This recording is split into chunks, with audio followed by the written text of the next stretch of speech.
precioso do que pérolas mais adiante,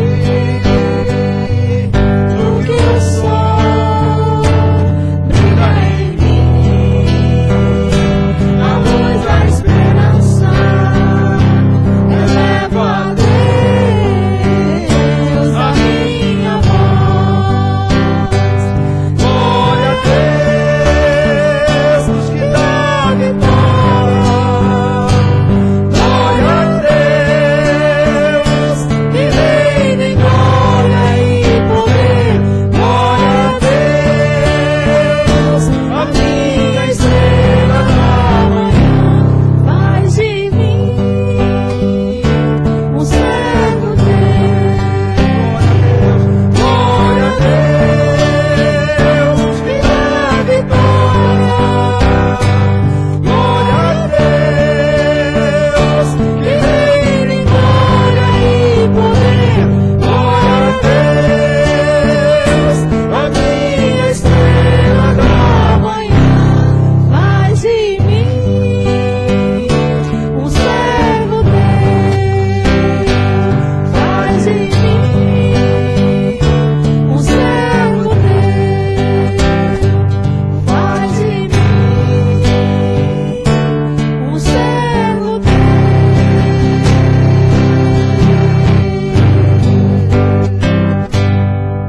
Amém.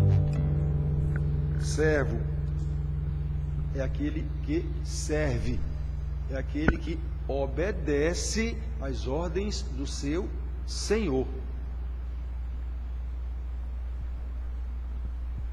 No meu coração há uma canção.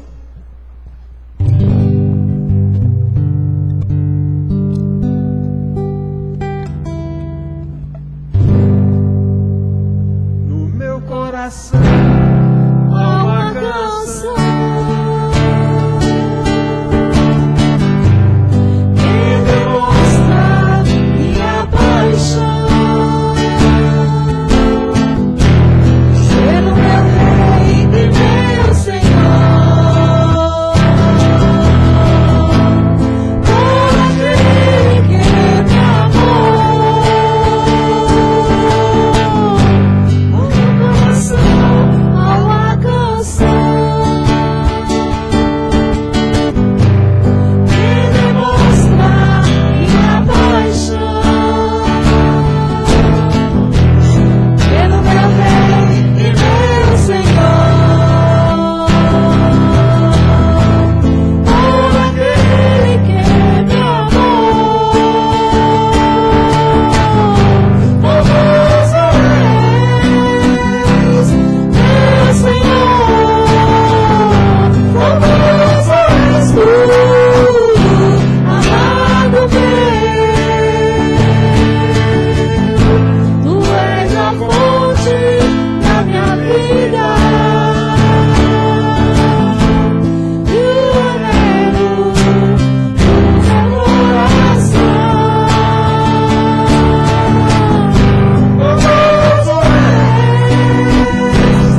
assim, Senhor, que o Senhor seja o anelo, o mais profundo desejo do nosso coração.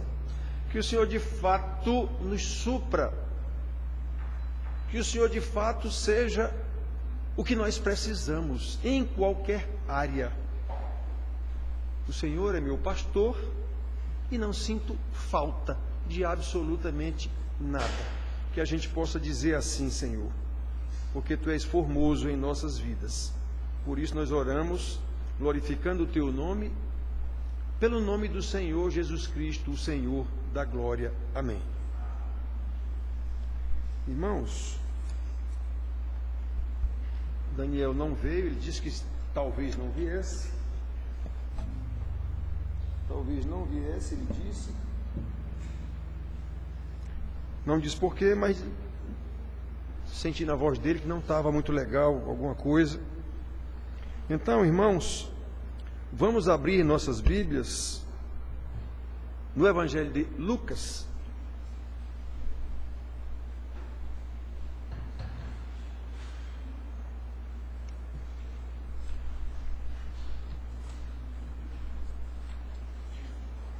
Capítulo 15. Capítulo 15 de Lucas, ele conta 3 parábolas.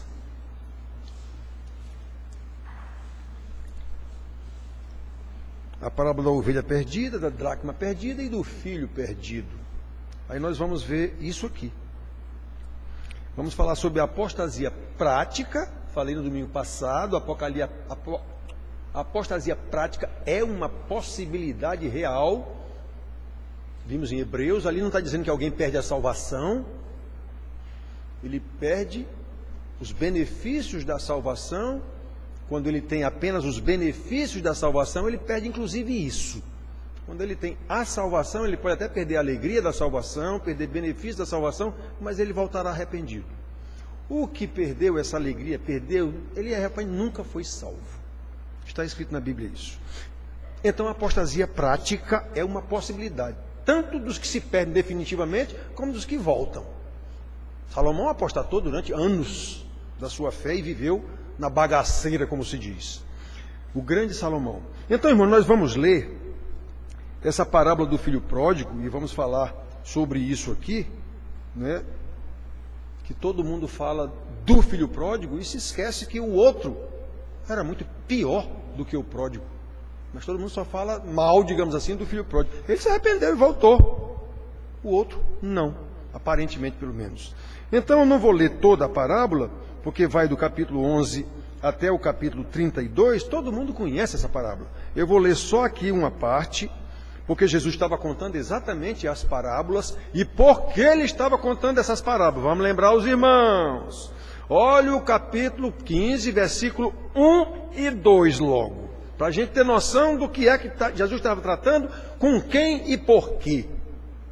Aproximavam-se de Jesus todos os publicanos e pecadores para o ouvir. E murmuravam os fariseus e os escribas, as autoridades religiosas de Israel, dizendo: este recebe pecadores e come com eles. Por isso que Jesus contou essas parábolas aqui. Como sempre, para confrontar os fariseus, sempre o ensino de Jesus total foi em contraponto ao ensino dos pastores de Israel. Hoje não é diferente. O pastor fiel à Bíblia, ele vai ensinar sempre em contraponto ao ensino da igreja, inclusive, que é o ensino errado. São pregações terapêuticas, pregações de psicologia. Então, olha só, meus filhos. Ele começa dizendo assim: continuou Jesus contando as parábolas para desmoralizar os religiosos de Israel. Era isso que ele estava fazendo. Certo homem tinha 2 filhos. O mais moço deles disse ao pai: pai, dá-me a parte que me cabe dos bens. E ele lhe repartiu os haveres.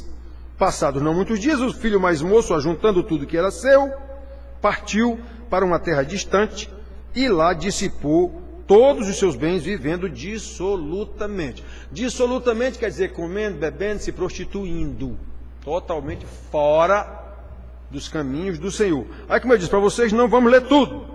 O resto da história diz, esse rapaz foi, esbagaçou tudo o que era seu, é isso que quer dizer pródigo. Pródigo quer dizer alguém que não sabe administrar os seus bens, é isso que quer dizer a palavra pródigo. Não é aquele que foi e voltou, não tem nada a ver. Pródigo é aquele que não sabe administrar os seus bens, gasta tudo, estoura tudo, fica devendo a todo mundo e não tem nada. É isso que é pródigo. Então ele ficou nessa situação.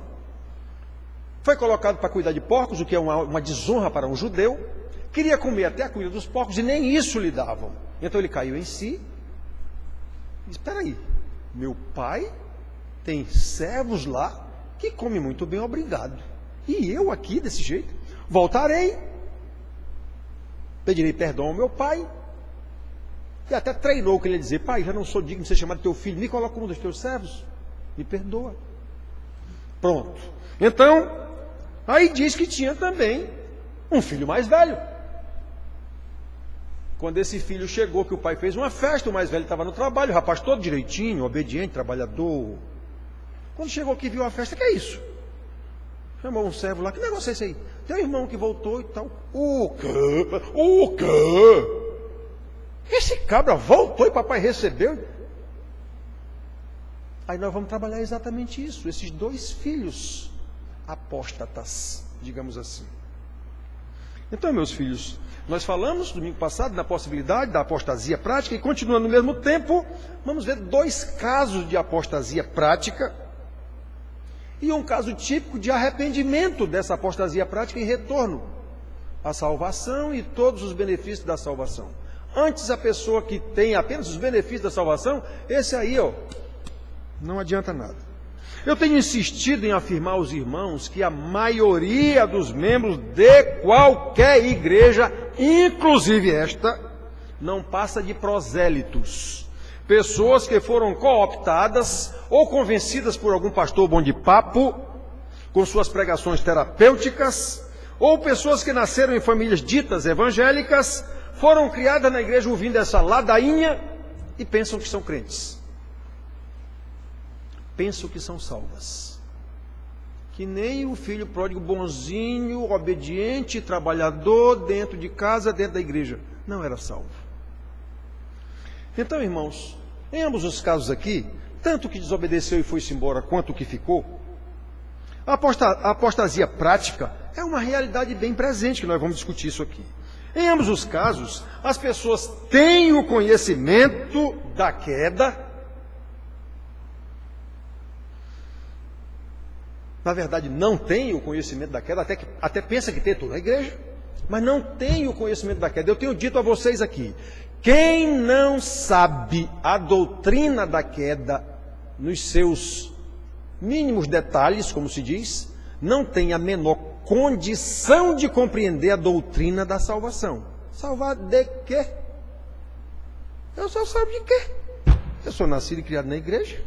Pois é, essa pessoa não tem a menor noção da doutrina da queda. Ele não sabe que já nasceu em pecado, já nasceu condenado. Ele não sabe que precisa de arrependimento. Quem dá o arrependimento é o próprio Deus, e ele só dá aos seus eleitos. Ele não sabe de nada disso. Então ele vai viver crente numa igreja sem ser crente, coisa nenhuma. Vai para o inferno.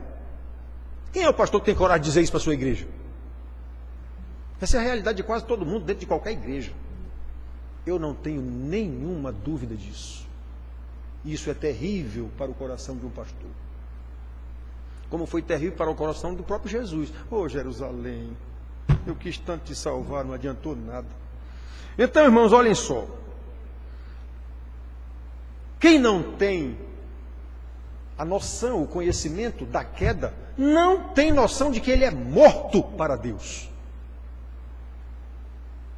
Logo, na condição de morto, não pode entender a necessidade da regeneração, que é sinônimo de vivificação, é sinônimo de ressurreição da morte do pecado para a vida na obediência. Ele não tem noção disso, de uma vida nova com Deus e para Deus. Ele acha que ser membro de igreja está resolvido. Não podem entender o sacrifício de Jesus. Até canta aqui, conta essa história, cantando assim: Cristo na cruz foi morto por mim. O que é que isso quer dizer na vida da pessoa? Nada. Absolutamente nada. Apenas uma informação cultural, religiosa, familiar. Ele é obediente com base nessa revelação, nessa história? Não. Então pronto, ele não é crente. Fim de papo. Então, irmãos, não consegue entender essa história do sacrifício de Jesus, embora conheça muito bem essa história. Por isso mesmo, por não entender essa história, não tem capacidade de entender o perdão. Nem entender, nem receber. Nem viver na presença amorosa do Pai, que traz de volta os filhos afastados pelo pecado, desde Adão. Para quê? A fim de que vivam em comunhão, numa celebração festiva, independentemente da sua vida secular, como ela é, se é favelado, ou se mora, se é rico, se tem bom emprego ou não tem. Isso aí é tudo secundário. Por quê? Porque ele, seja qual for a circunstância da sua vida, ele a vive para louvor da glória de Deus. Tanto faz ele ser rico como ser pobre. Essa parábola do filho pródigo, irmãos, é muito utilizada para falar sobre crentes desviados. O que eu chamo de apostasia prática. Salomão se desviou da palavra do Senhor, e está tudo muito claro isso lá em Reis, tudo está tudo muito claro. Deus mesmo dizendo, você se desviou da minha palavra, por sua causa eu vou dividir Israel. Pastor nenhum diz isso, Salomão é um santo. Que santo o quê? É o culpado pela falência de Israel, é o culpado pela divisão de Israel, é o culpado pela destruição das 10 tribos de Israel. Foi tudo Salomão, o grande santarrão da igreja. Ensinamento falso da igreja que não diz a realidade. Porque aí fica as pessoas adorando esses camaradas, Davi e Salomão, como se eles fossem melhores do que nós. Não são. Nem Barrabás era pior do que nenhum de nós. Somos todos pecadores. Esse é um problema seríssimo. Já era um problema de Israel, que porque era povo de Deus se achava melhor do que todo mundo. Não era. Foi terrivelmente castigado por Deus ao longo da história, exatamente por causa dessa arrogância, dessa pretensão, do mesmo jeito da igreja. Os pastores dão a entender que a igreja é tudo de bom. Mas que conversa é essa? É um bando de pecadores. E mais, igualzinho o mundo. Tanto que as estatísticas estão aí para mostrar. Número de divórcio na igreja e no mundo é do mesmo jeito. Número de abortos na igreja e no mundo é do mesmo jeito. Número de filhos sem pai, sem casamento, é igual na igreja e fora do mesmo jeito. Número de homossexuais e os cambal é igual na igreja e fora da igreja. Então não tem diferença nenhuma. Só muda o crachá e a placa. E os pastores não chamam atenção para isso. Está tudo muito bem. Se a igreja estiver cheia, então que maravilha. Ah, Deus está operando aqui. Olha, irmãos queridos, sempre se fala no filho pródigo demonstrando alguém que está desviado da igreja. Só que ninguém lembra que a parábola fala de 2 filhos e todos 2 estavam terrivelmente desviados. Tanto o desobediente que foi embora, como o obedientezinho legalista que ficou em casa. Vamos ver isso aqui. Situação típica de apostasia dos 2, embora se apresentou de forma diferente e com um desfecho também totalmente diferente. Como Jesus apresenta aqui para desmascarar os fariseus, que se achavam fariseus e escribas, que achavam os bonzões e criticavam Jesus porque estava comendo com pecadores, como se eles não fossem. Então sabemos que o Senhor Jesus aqui quer ensinar sobre o amor de Deus Pai, que é amoroso, que é misericordioso, que é compassivo, que é longânimo, tudo isso é verdade. E não transmite outros ensinamentos que podem perfeitamente ser tirados dessa parábola aqui. Mas Jesus não transmite esse ensinamento não. Ensinamentos que poderiam ser úteis aos pais, tão pecadores quanto os filhos. A parábola aqui não fala que o pai era pecador também, que nem os filhos. Por quê? Porque está demonstrando esse pai aí como Deus, aquele que espera o pecador perdido e espera o arrependimento dele. Mas nós podemos tirar ensinamento aqui que Jesus não quis transmitir. Nós, pela vida que nós sabemos, pai não é melhor do que filho, não é menos ou mais pecador do que filho, são todos pecadores. Então nós podemos tirar ensinamento daqui. Rapidinho eu vou lembrar para vocês isso. Temos 2 filhos que foram criados de forma totalmente diferentes na mesma casa. O mais moço, um irresponsável, o que hoje nós poderíamos chamar de vagabundo, sem noção das coisas, Tanto que desonrou o pai, dizendo: eu quero minha parte da herança. Filho não tem herança em pai vivo. Não existe herança em pai vivo. A não ser que o pai faça isso no testamento, com o acordo dos outros filhos e tudo. Senão ele não tem herança em pai vivo. Ele tem herança quando o pai morre. Antes do pai morrer, ele não tem herança coisa nenhuma. Mas ele pediu: eu quero minha parte da herança. E o pai deu. Ou seja, ele desonrou o pai como se estivesse dizendo: meu pai, para mim o senhor é um homem morto. Eu quero ir embora. O irresponsável. E o mais velho, rapaz direitinho, legalista, hipócrita, cheio de justiça própria, achando que merecia reconhecimento por ser um bom moço, trabalhador do pai. Quem criou esses dois filhos? O mesmo pai.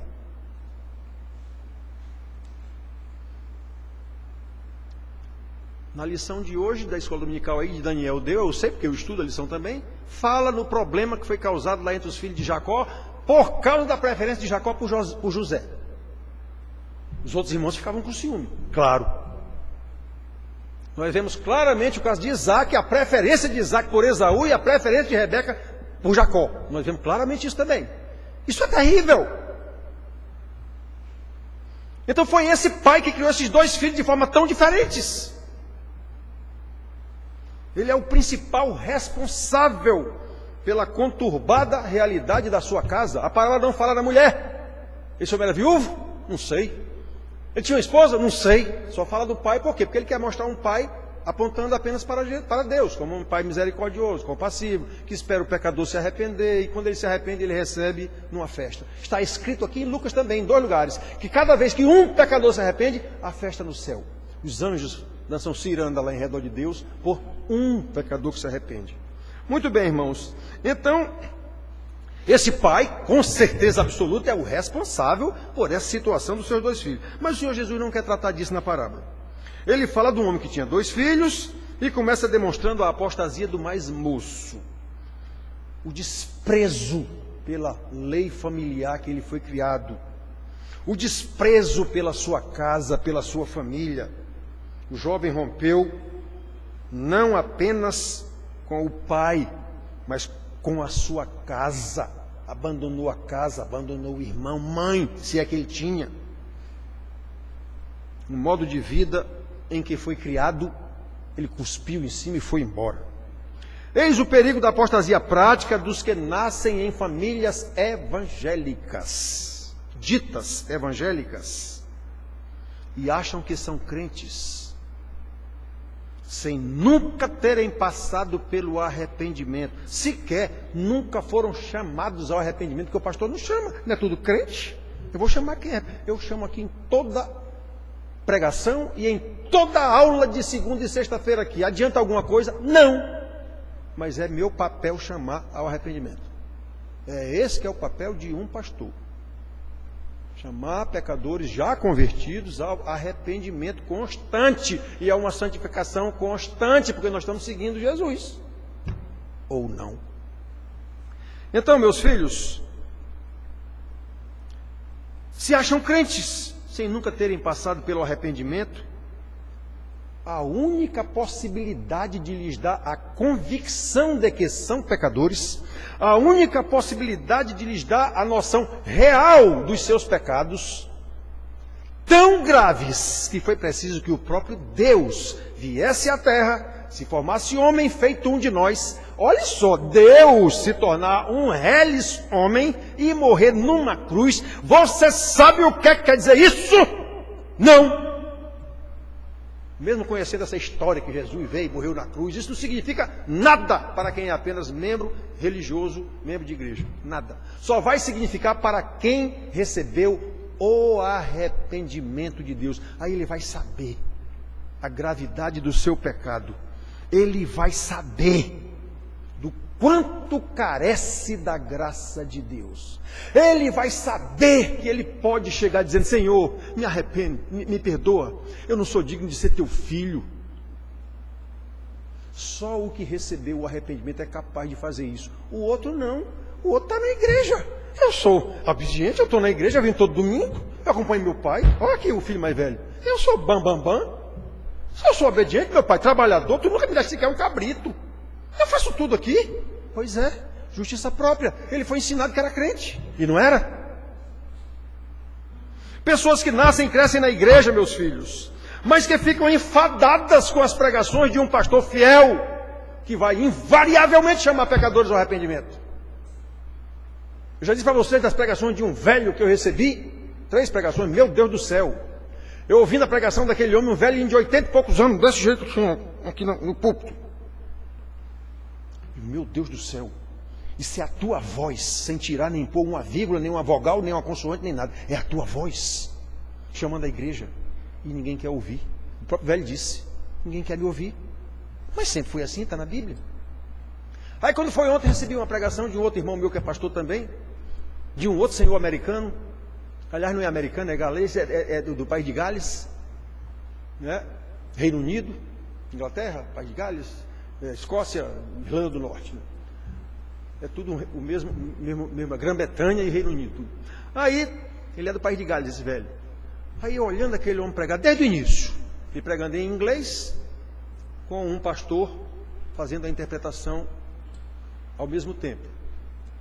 Ele pregou sobre aquela história lá de Jesus, dizendo, Pedro, tu me amas? Lá no final de João.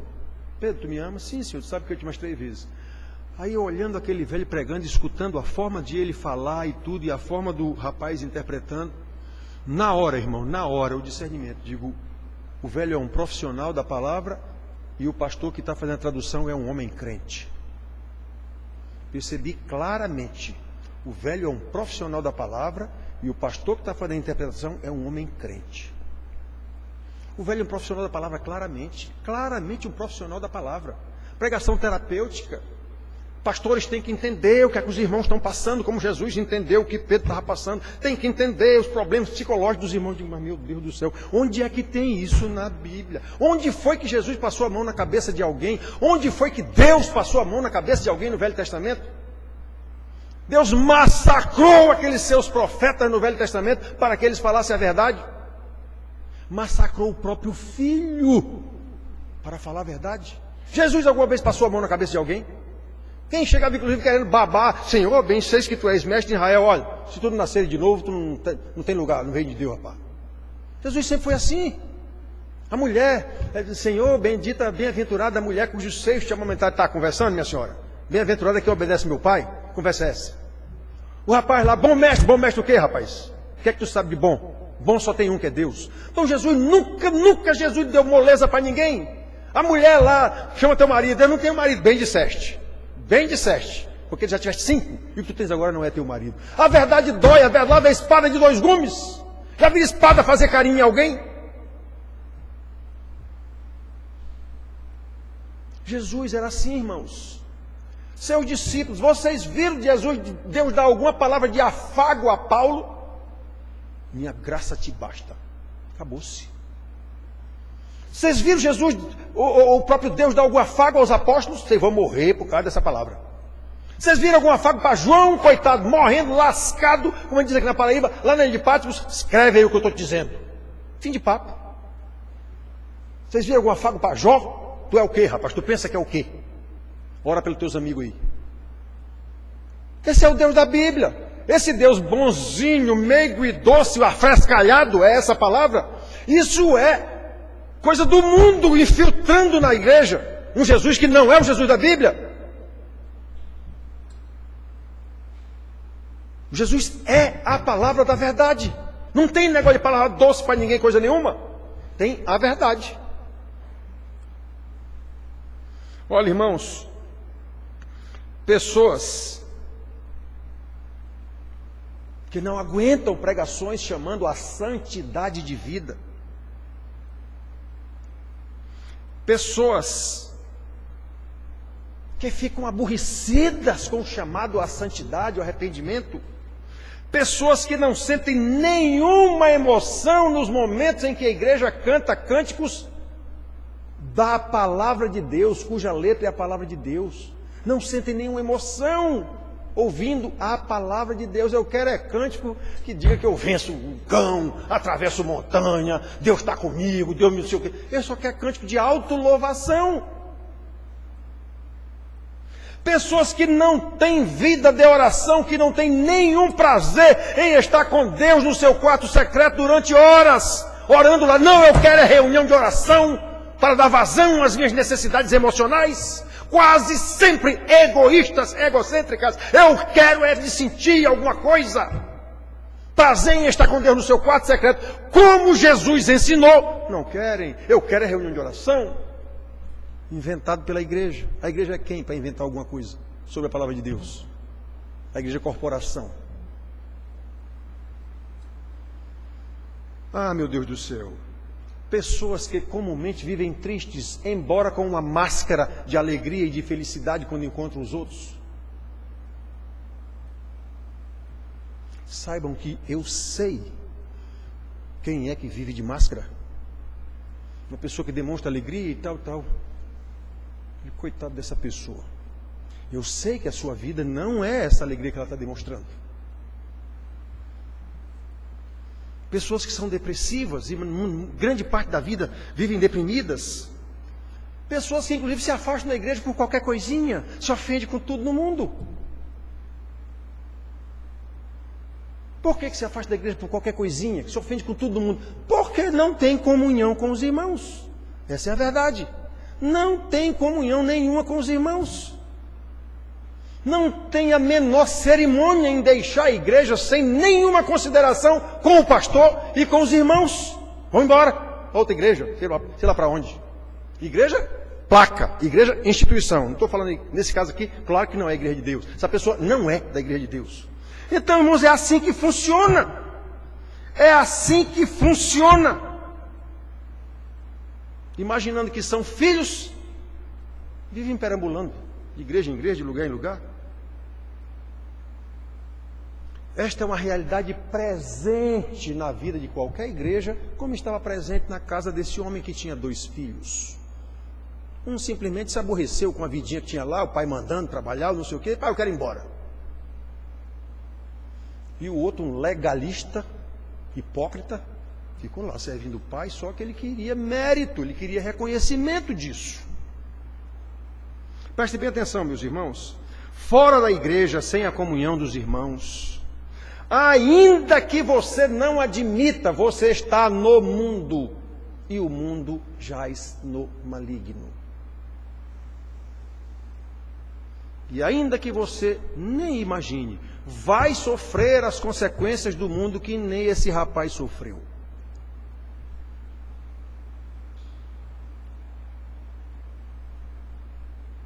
Terríveis consequências, tudo de conformidade com a lei de Deus. Se você for crente mesmo, Deus vai trazê-lo de volta. Ele vai fazer o mundo massacrar você como massacrou o rapaz mais novo aqui. Já o outro legalista lá, não. Deus não incomodou ele não. Deixa ele lá na situação dele, legalista, hipócrita. Na hora que foi chamado a entender o que é arrependimento, o que é o perdão de Deus, não, isso é conversa. Esse cara vai voltar de novo para ter direito à herança? Esse teu filho, ele nem disse esse meu irmão, esse teu filho que estourou o teu dinheiro, tu recebes com festa? Aí o pai respondeu, esse teu irmão estava perdido, ele sequer considerou mais que o rapaz era irmão dele. Era um legalista, estava na igreja tudo bonitinho, está tudo certinho, filho. Eu vim para a igreja todo domingo, com papai, com mamãe, com não sei o quê. Não sabia o que era arrependimento, não sabia muito menos o que era perdão. Então, irmão querido, preste atenção. A palavra de Deus é eterna. Não adianta esse papo furado de contextualizar a palavra de Deus. A palavra de Deus é eterna.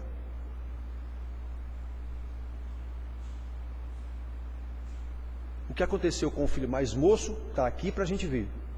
Deus lhe deu o dom do arrependimento e ele caiu em si e disse, pequei. Presta atenção. Quando ele se arrependeu, presta atenção o entendimento que ele teve. Vou ao meu pai e vou dizer a ele, pai, pequei contra os céus e contra ti. Então ele teve noção exata de que o pecado dele foi contra Deus. Que nem Davi. Não é Davi não, José. Quando a mulher quis agarrá-lo, ele disse, senhora, presta atenção, cometeria eu tamanho pecado contra o meu Deus? Ele não disse contra o meu patrão, contra o meu Deus. Como Davi, quando reconheceu o seu pecado, Senhor, pequei contra ti somente eu pequei. Foi não, ele pecou contra Batseba, ele pecou contra o marido da mulher Urias, ele pecou contra o sacerdote que ele mentia, ele pecou contra Israel inteiro, que ele passava por santarrão e não era. Mas ele teve noção de que o pecado dele mesmo foi contra Deus. Pequei contra ti somente. O resto dos outros é consequência. Então esse rapaz teve noção, Senhor, vou dizer ao meu pai, pai, pequei contra os céus e contra ti. O outro legalista que vivia dentro de casa não tinha noção disso. Nem aceitou. Então, irmãos, prestem atenção. Prestem bem atenção, irmãos. Ainda que você não admita o que está passando, o que Deus está lhe fazendo passar, se você é crente mesmo, entenda, isso é Deus chamando você de volta. Ele não fez isso com Israel, todo o Velho Testamento nos ensina isso. É o Deus do céu. Por outro lado, se você é do tipo que se enfada com as pregações do pastor, achando que está todo certinho, achando que, sabe, mas eu sou crente, eu estou na igreja, está tudo certo na minha vida. Pois olhe, reveja o seu conceito de salvação. Reveja o seu conceito primeiro de queda. Reveja se você sabe o que é que quer dizer arrependimento. Reveja o seu conceito. Reveja a sua vida com Deus. Consequentemente, a sua vida em casa. E depois com as pessoas com as quais você vive, colega de escola, faculdade, trabalho ou o que seja. Se você tem uma vida conturbada em casa, com a sua família e em todo canto que você vai, não há dúvida nenhuma, o seu negócio com Deus está ruim, ou nem existe.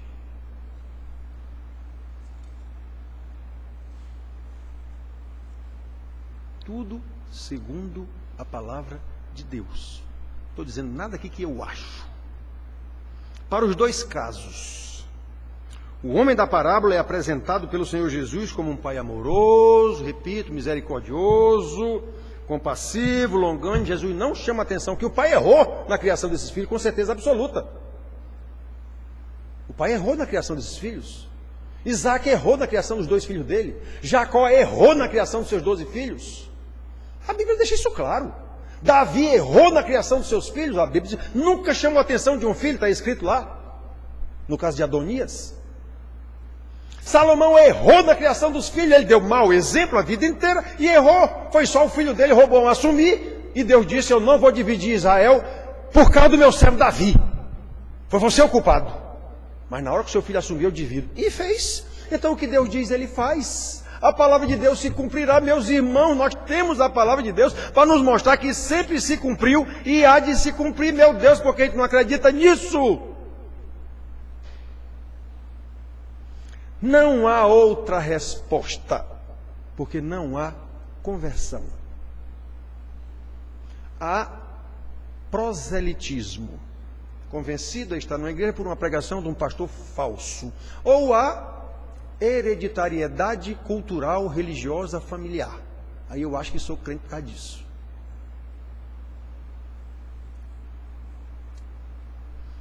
Para os dois casos, meus filhos, esse Deus que Jesus está dando como o Pai como exemplo, espera pelo filho mais moço para lhe conceder o perdão. E espera pelo filho mais velho para que ele entenda e aceite esse perdão. Como vimos no domingo passado, falando sobre a apostasia prática lá em Hebreus 6, nós citamos Hebreus 3,15, em que Deus chama, enquanto se diz, hoje, se ouvirdes a sua voz, a voz de Deus, não endureçais os vossos corações, como foi no tempo da provação. Que tempo da provação o homem está falando? Tempo lá do deserto. Todos ficaram no deserto, com exceção de Josué e Caleb. E Moisés, que chegou lá, mas Deus deu uma repreensão a ele também, porque ele farrapou com Deus na última hora lá. Ele não perdeu a salvação, mas perdeu a alegria de entrar no descanso, a terra prometida.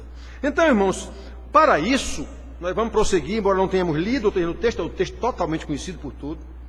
Lembrando, esse homem da parábola tinha 2 filhos, e não apenas o tal filho pródigo, como todo mundo prega.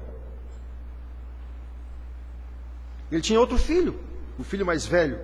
Aparentemente um bom filho, bom moço, todo certinho, nascido e criado na igreja, nunca se desviou. O tipo do rapaz certo para casar com nossas filhas, é ou não é? Pois é, não é. Sabemos, repito, que com as parábolas o Senhor Jesus estava o tempo todo se contrapondo aos fariseus e aos escribas, como nós vimos aqui. Logo no início, aproximavam-se de Jesus todos os publicanos e pecadores para o ouvir. Mas os fariseus e escribas murmuravam: esse recebe pecadores e come com eles. Nós somos santos. Esses aí, publicanos e pecadores, esse aí que diz que é profeta, está conversando com esses caras, comendo com eles. Pois é, esse filho pródigo que desobedeceu o pai, eu não quero nem conversa com ele, eu quero é com esse outro, que é obediente, está aqui do lado do pai trabalhando o tempo todo. Pois é, irmão querido, quanta falta de discernimento espiritual. Como eu disse, o velhinho lá da pregação que o irmão mandou, que o meu irmão mandou, quando eu comecei a ver, digo, esse velho é um profissional da palavra. O outro rapaz que estava traduzindo, esse é um crente. Inclusive foi ele quem orou no final da pregação, foi o rapaz, careca, novo. Digo, esse rapaz é um crente, o velho não. Então, meus filhos, olhem, nós sabemos, repito, que com as parábolas o Senhor Jesus estava sempre confrontando os fariseus. Eu tenho dito para vocês várias vezes aqui, os 3 anos que Jesus passou com o seu discípulo ensinando a eles, era sempre em contraponto ao ensino dos fariseus. Jesus provocou os fariseus o tempo todo para eles o matarem. Ele não veio aqui para isso? Os fariseus eram falsos pastores, mas eram as autoridades religiosas de Israel. Jesus os confrontou, desmoralizou o tempo todo, chutou as bancas dele lá no templo. Então eles mataram Jesus. Ora, o cara está destruindo nossa reputação, nossos negócios. O povo não está mais acreditando na gente, a gente tem que matar esse cara. Foi isso que Jesus fez. Eles nunca provocaram Jesus, não. Eles queriam pegar Jesus no contraponto, na própria lei. Como eles terminaram pegando de forma falsa. Armaram para cima de Jesus. Mas foi Jesus quem provocou isso. Então, irmãos, as parábolas do Senhor Jesus estava sempre confrontando os fariseus, que se imaginavam estritos cumpridores da lei, tudo direitinho, que nem o rapaz da parábola, o mais velho. Aí Jesus mostrou, esse aqui come com pecadores. Pois é, os pecadores é o filho mais novo, que voltou e se arrependeu. E os escribas fariseus, o filho mais velho, que era todo direitinho, ou pelo menos pensava que era, e não entendeu o arrependimento do irmão, muito menos o perdão do pai. Por isso, irmãos, em princípio, podemos achar que só o filho mais moço, como eu tenho ouvido muitas vezes em pregações, desconsiderou o pai. Mas não é assim. O filho mais velho também o desconsiderou, já que só pensava na sua recompensa como filho obediente trabalhador, que achava que deveria ser recompensado, porque trabalhou incansavelmente com o pai. E ele disse, trabalhei contigo aqui a vida inteira, nunca me deste um cabrito para comer com meus amigos. Esse teu filho, que esbagaçou tudo, chega agora, tu mata o novilho cevado para fazer uma festa na volta desse cara. Ou seja, o moço bom não entendeu o arrependimento, não entendeu o perdão, ele achava que era bom para ser recompensado. Ele merecia herdar tudo do pai. A volta daquele outro filho, para ele, foi um perigo. Esse cara vai de novo entrar na herança, na história, e entrou mesmo.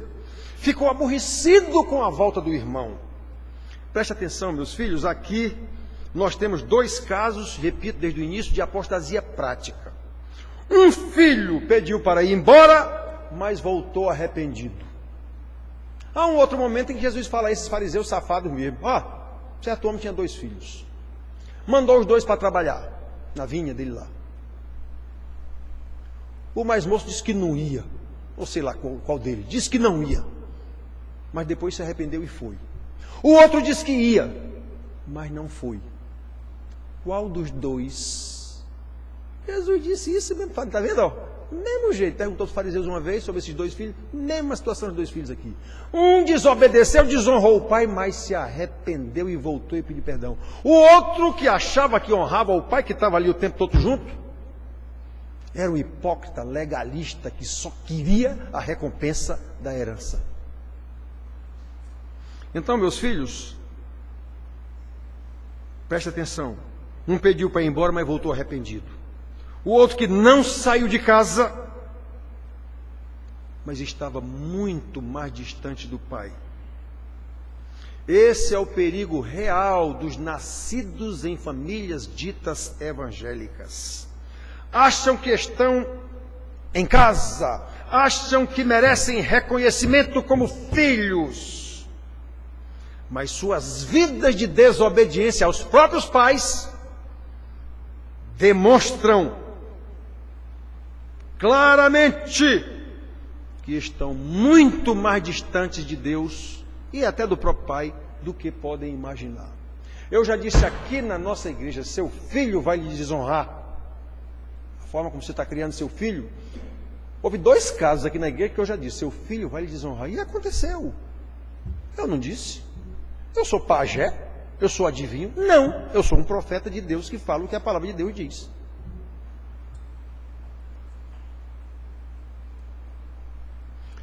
Eu cheguei a escrever, irmãos, num papelzinho lá no meu gabinete. Quando eu chamei a atenção de pais, você vai ver. Você vai ver. Você vai voltar aqui nesse gabinete pedindo para eu orar pelos seus filhos. Peguei um papelzinho, está aqui, ó. Guarde esse papelzinho. Guarde esse papelzinho. Você vai ver. Quando a pessoa voltou no gabinete, os filhos já com 18, 19, 20 anos, sei lá quanto. Pastor, não sei o que, cadê aquele papelzinho que eu lhe dei? Lembra de um papelzinho que eu lhe dei e garanti, você vai voltar aqui pedindo para orar pelos seus filhos? Lembra? Pastor, eu lembro. Pois é, eu tenho que orar por você. Para Deus lhe dar arrependimento, para você agora virar a mesa em casa e confrontar seus filhos. Fez? Não. Continua tudo como dantes no reino de Abrantes. A pessoa vê que errou, vê o resultado do erro e continua. E o erro aumentando, e a bola de neve aumentando. Sempre foi assim em Israel, é assim na igreja e será assim até Jesus voltar. Um ou outro pastor no mundo inteiro vai chamar atenção para isso. Os outros vão fazer pregações terapêuticas. Já acontecia com Israel. Os sacerdotes curam a ferida do meu povo apenas superficialmente. Basta passar um metiolatezinho, irmão, nem arde mais. No meu tempo, metiolate ardia de criança. Agora nem arde mais. Um metiolatezinho, irmão. Pronto, está resolvido. Vá, Deus lhe abençoe. Meus filhos, prestem atenção, meus filhos. O que é pior de quem está na igreja achando que é bom moço, que nem o rapaz? Sequer ouve uma palavra alertando-o do perigo. Porque para ele não há perigo, para ele está tudo certo. Não arreda um pé das suas convicções. Mas não, eu vou pegar de vez em quando. Sou crente. Como esse pai que aqui está representando Deus, como ele foi gracioso com o filho mais moço, queridos, a gente vai ver isso. Nesta parábola, como em tantas outras, repito, o Senhor Jesus mostra aos fariseus que nem por serem religiosos, inclusive líderes religiosos, eram os pastores de hoje, era o equivalente a escribas, saduceus e fariseus, era o equivalente aos pastores de hoje, presidente de igreja, bispo, padre, o que for. Pois é, meus filhos. Nesta parábola, Jesus estava confrontando esses camaradas, mostrando a eles que vocês não são melhores do que os publicanos e fariseus, coisa nenhuma, meio pecadores. Vocês não são melhores. O que a gente conhece de crentes, irmão, na igreja aqui, achando que é melhor do que os outros. E tem uns que chegam a dizer praticamente, dão a entender de tudo quanto é gente, que são melhores do que os outros. E a gente conhece a vida de todo mundo. Aí Jesus chama a atenção aqui. Aproximaram-se de Jesus todos os publicanos e pecadores para o ouvir. Eles queriam ouvir Jesus. Mas os fariseus e escribas murmuraram: esse recebe pecadores e come com eles. Aí Jesus disse: deixa eu contar uma parábola para vocês aqui. Certo homem tinha 2 filhos. Foi para dizer para esses animais que eles não eram melhor. Que o filho bonzinho e obediente ao pai lá não era melhor do que o desobediente que foi embora e estourou a herança do pai todinha com dissoluções, com mulheres, bebida, amigos, mulher-amigos. Quando acabou o dinheiro, acabou tudo. Foi isso que Jesus quis dizer a esses camaradas, aos pastores de Israel. Meus filhos, eu digo com toda a convicção e discernimento bíblico. Se Jesus viesse hoje, ele ia tratar os pastores, padres, bispos, o que fosse, com as mesmas palavras que ele tratou naquele tempo. Raça de víboras, sepulcros caiados, hipócritas mentirosos, ladrões salteadores. Eu não tenho nenhuma dúvida disso. Mas nenhuma mesmo. Todos Jesus trataria assim. Claro que há alguma exceção aqui e acolá, um no Brasil, outro nos Estados Unidos, outro não sei onde. É assim, sempre foi assim. Todos são pecadores que carecem da graça e do perdão de Deus. O que os legalistas e hipócritas não conseguem entender, não conseguem reconhecer mesmo dentro de igrejas. Não conseguem reconhecer que são pecadores que carecem da graça de Deus. Acha que, não, eu sou bam, bam, bam. Como o filho mais velho do homem da parábola.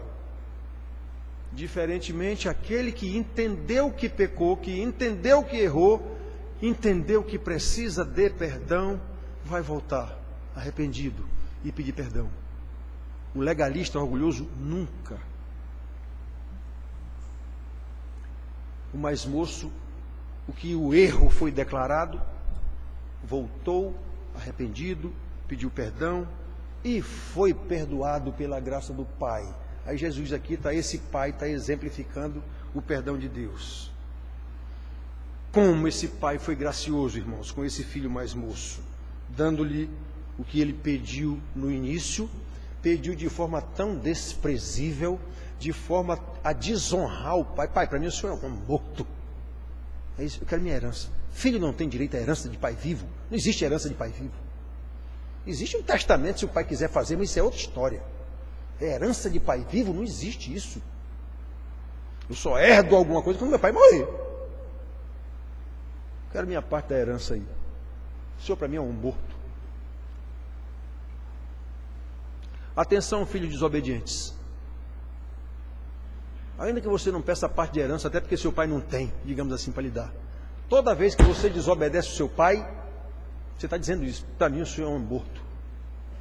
Para mim o senhor não vale nada. A sua palavra não vale nada. Por isso que eu desobedeço na sua cara. Do mesmo jeito, irmãos da igreja do 13 de maio, cada vez que vocês ouvem uma pregação dessa, chamando ao arrependimento, chamando ao reconhecimento de como precisa obedecer a Deus, e não muda nada, vocês estão dizendo para esse Deus que o pastor anuncia: esse Deus para mim, pastor, não vale nada.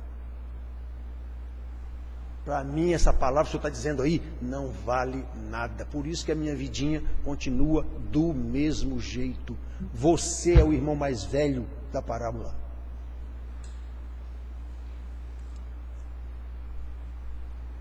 Como esse pai foi gracioso com esse filho mais moço, esperando, longânime minha paciência esticada, esperando que ele voltasse arrependido para lhe devolver a condição de filho.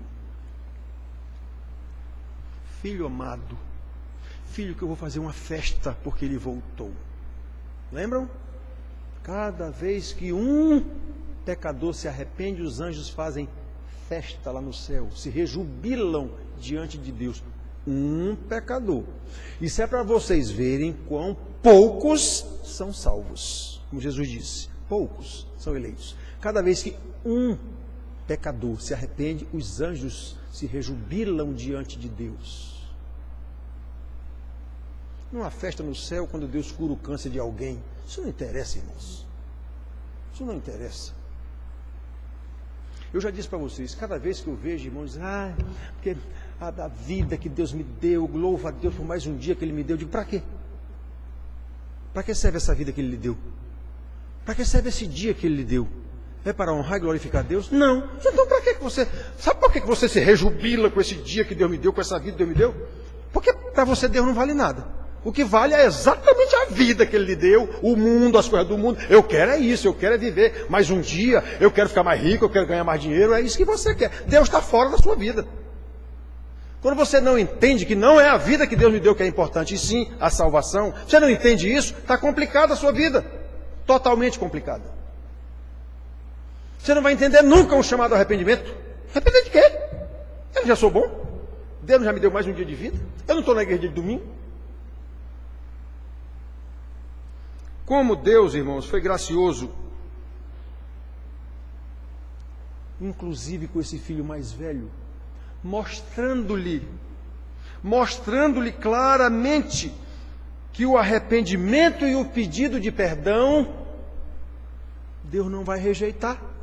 Como está escrito no Salmo, um coração quebrantado, um espírito contrito, Deus não rejeitará.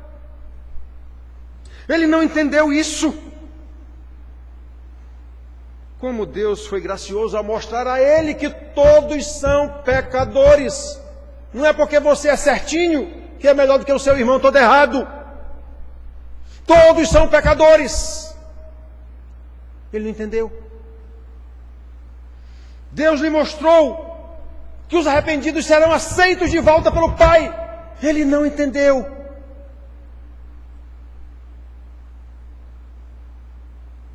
Ele não entendeu que quando volta um filho arrependido, há uma festa que o pai faz.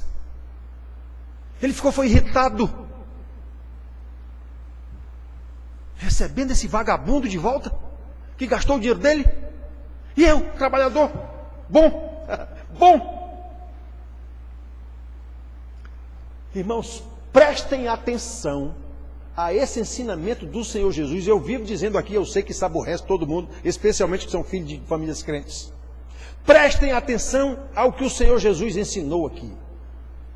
Que a possibilidade de arrependimento e retorno é muito maior naquele que está errado mesmo, que está afastado da igreja mesmo e que sabe que está afastado. É muito maior a possibilidade de arrependimento neste do que no que vive na igreja achando que é certinho. Eu vivo dizendo isso aqui. E eu sei que aborrece irmãos, porque irmãos já me disseram isso. O pastor, o senhor fica dizendo que eu não sou crente. Não estou dizendo isso não. Não estou dizendo isso não. Já me disseram isso. O senhor disse que filho de crente não é crente? Eu digo, não. O que eu quis dizer, na verdade, foi que o fato de ser filho de crente não é automaticamente crente. Não existe crente por herança. A Bíblia é muito clara nisso. Crente é salvação individual. E eu repito para vocês, não há crente verdadeiro que não tenha sido convertido por um chamado ao arrependimento. Os crentes de igreja, a grande maioria, são filhos de outros crentes e acham que são crentes por causa disso. Não são. Se não foram chamados ao arrependimento, se não entenderam o quanto estavam distantes de Deus, não houve conversão. Há proselitismo. Há cultura socio-religiosa familiar. Conversão? Não. Por isso, qualquer coisinha, se aborrece com o pastor, vamos embora.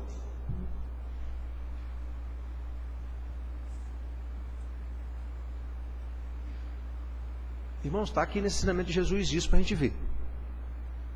É mais fácil converter um pecador que nunca entrou numa igreja do que um que vive dentro da igreja. Esse que vive dentro da igreja pensa que é crente, pensa que é salvo. Então não há mais como converter esse.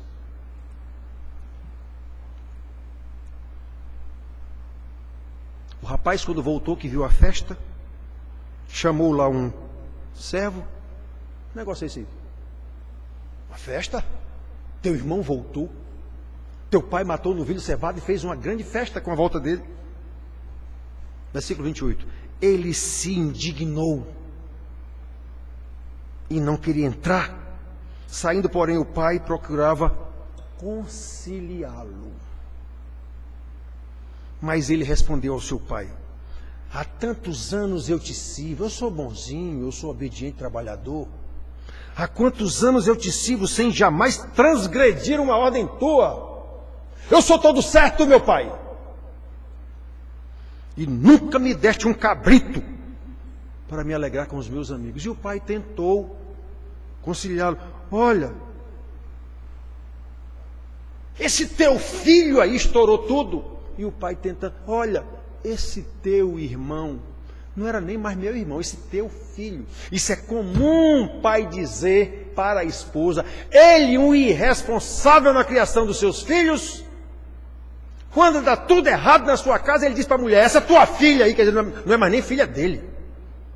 Ou esse teu filho aí, quer dizer, não é mais nem filho dele. Se exime totalmente da sua culpa na criação dos filhos. Eu já vi isso quantas vezes. Igual o moço aqui. Esse teu filho aí nem meu irmão mais é. E o pai corrigiu: não, esse teu irmão estava morto e reviveu, estava perdido e foi achado. Não dá a entender aqui em lugar nenhum que o rapaz se convenceu e entrou para a festa. Não dá. Termina aqui dizendo simplesmente isso. Era preciso que nós nos regozijássemos e nos alegrássemos, porque esse teu irmão estava morto e reviveu, estava perdido e foi achado. Terminou aqui a parábola. Não dá a entender, pelo que o rapaz demonstrou, ele não quis acordo. Ele não ia querer dividir de novo a herança dele. Esse teu filho aí. Então, meus filhos, prestem atenção como Deus foi bondoso com um e com o outro. Com um deu-lhe arrependimento, fez com que ele voltasse e o recebeu com uma festa.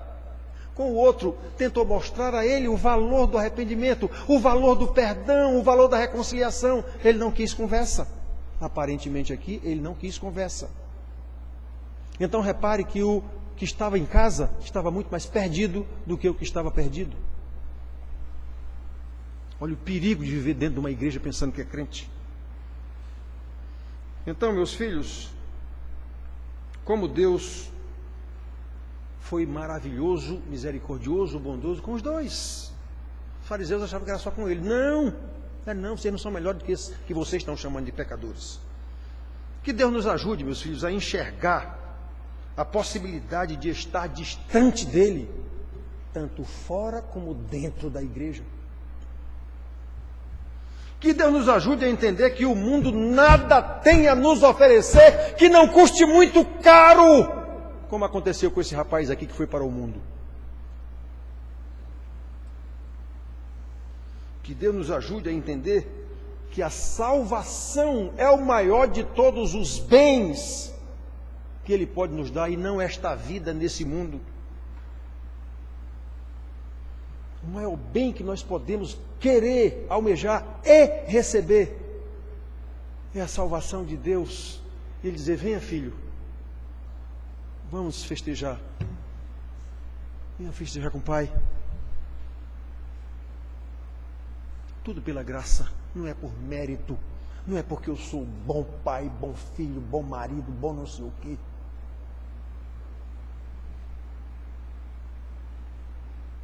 É a salvação, irmãos. Aí nós temos condição de festejar com o Pai numa festa de grande júbilo, exatamente pela volta de um pecador perdido, ainda que ele esteja dentro da igreja. Se ele entender a volta de um pecador perdido, a comunhão da família, a comunhão do Pai. Este é o ensinamento do Senhor Jesus para a sua igreja. Que Deus nos abençoe. Amém.